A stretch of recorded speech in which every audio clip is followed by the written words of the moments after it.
In the mountains of Lebanon, there is a glitch in history.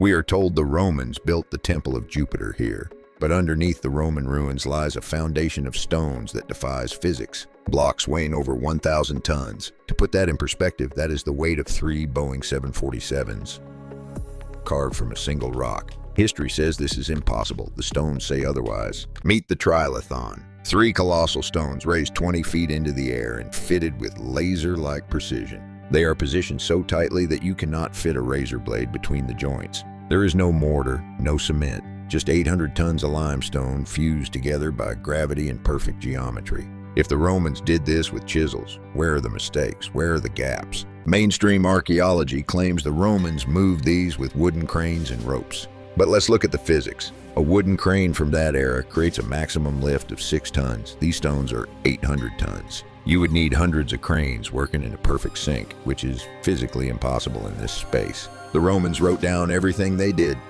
yet for the greatest engineering feat in human history, they wrote nothing.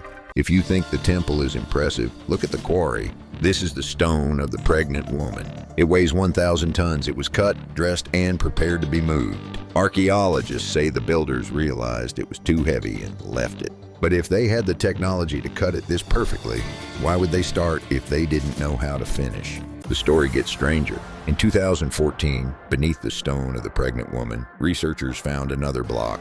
This one weighs 1,650 tons. It is the largest stone ever carved by human hands. It's still sitting there, angled upward, ready for transport. This wasn't a mistake. This was a manufacturing plant for giants. Let's talk about friction. To drag a 600-ton stone, you don't just need ropes, you need a road harder than diamond. Wooden rollers would be crushed instantly into sawdust under this pressure. And here's the kicker. The quarry is downhill. They didn't just have to drag these monsters, they had to lift them up a slope to the temple site. Gravity says no.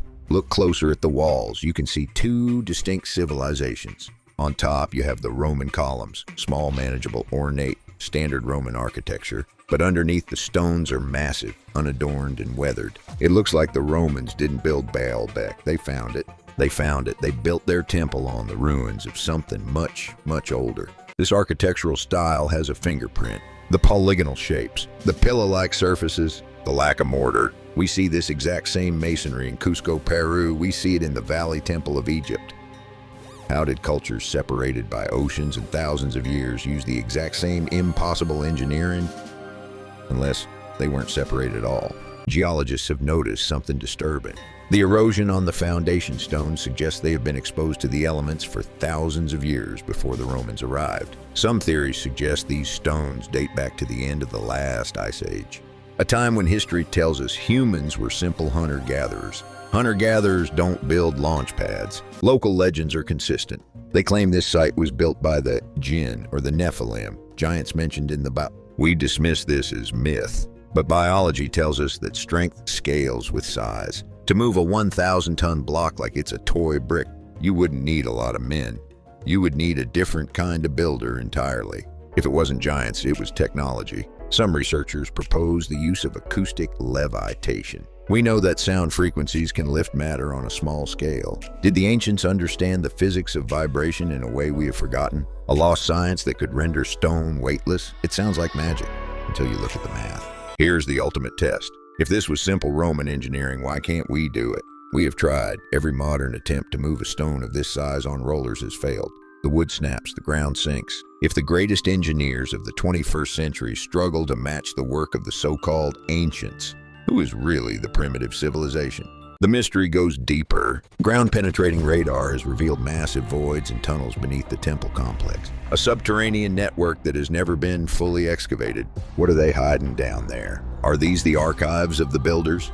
Or is the foundation actually a machine that we have mistaken for a monument?